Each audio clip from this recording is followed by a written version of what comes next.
L'imitation de Jésus-Christ, livre 3e, chapitre 7. Qu'il faut cacher la grâce de la dévotion sous la garde de l'humilité. Jésus-Christ. Mon fils, rien ne vous est plus utile et plus sûr que de cacher la grâce de la dévotion, de ne vous en élever jamais, d'en parler peu, de n'en pas faire trop d'état, mais plutôt de vous mépriser vous-même et de craindre même cette grâce qui vous a été donnée, en songeant que vous n'en étiez pas digne.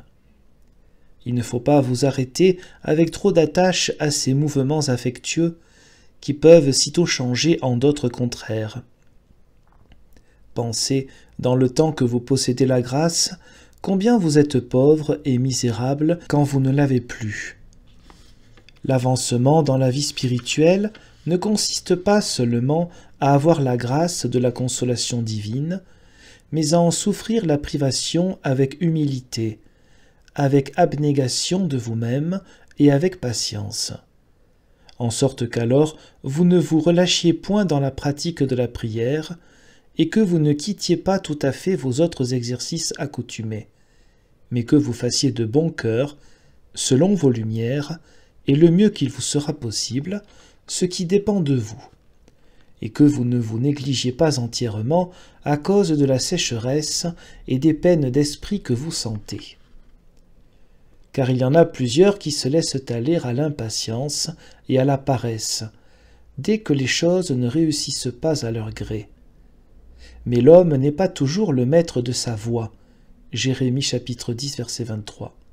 C'est à Dieu à donner sa grâce et ses consolations quand il veut, autant qu'il veut, à qui il veut, comme il veut, et rien de plus. Quelques-uns, faute de précaution, se sont perdus par la grâce même de la dévotion, parce qu'ils ont voulu faire plus qu'ils ne pouvaient, ne considérant point la portée de leur peu de force, et suivant plus le zèle de leur cœur que les règles de la raison.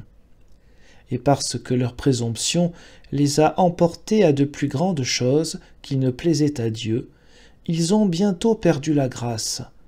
Ces gens, qui avaient établi leur demeure dans le ciel, sont devenus pauvres et abandonnés à leur bassesse, afin qu'humiliés et appauvris, ils apprennent à ne pas se servir de leurs propres ailes, mais à se mettre à couvert sous les miennes. Ceux qui sont encore nouveaux et peu expérimentés dans la voie du Seigneur s'égareront aisément et tomberont dans le précipice s'ils ne se gouvernent pas par l'avis des personnes sages. Que s'ils aiment mieux suivre leurs sentiments que de s'en rapporter à ceux qui ont de l'expérience, ils feront une fin funeste, à moins qu'ils ne reviennent de leur entêtement. Il est rare que ceux qui sont sages à leurs propres yeux aient assez d'humilité pour se laisser conduire par les autres. Peu de savoir avec humilité vaut mieux qu'un trésor de science avec une vaine complaisance de soi-même. Il vous est plus avantageux d'avoir peu que d'être dans une abondance qui vous porte à l'orgueil. C'est une indiscrétion que de s'adonner entièrement à la joie et d'oublier sa pauvreté passée, et cette chaste crainte de Dieu qui appréhende de perdre la grâce qui lui est offerte.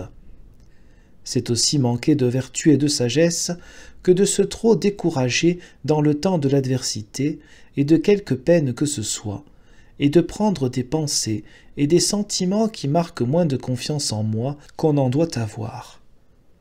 Celui qui se tient trop assuré durant la paix se trouve souvent abattu et timide à l'excès au temps de la guerre.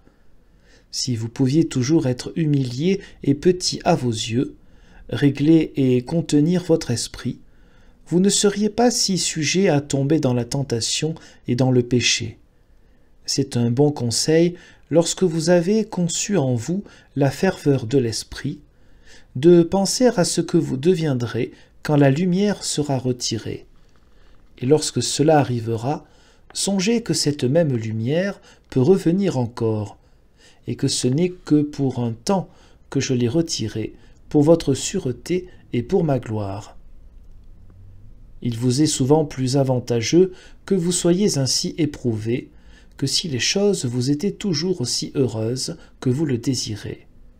Car, pour juger de la grandeur des mérites, il ne faut pas regarder si un homme a plus de vision et de consolation divine, s'il est plus éclairé dans l'écriture ou élevé à un plus haut rang, mais s'il est affermi dans une véritable humilité, s'il est rempli de l'amour de Dieu, s'il cherche toujours la gloire de Dieu purement et sans réserve, s'il se compte pour rien et se méprise véritablement, et s'il trouve plus de joie à être méprisé et abaissé par les autres qu'à en être honoré.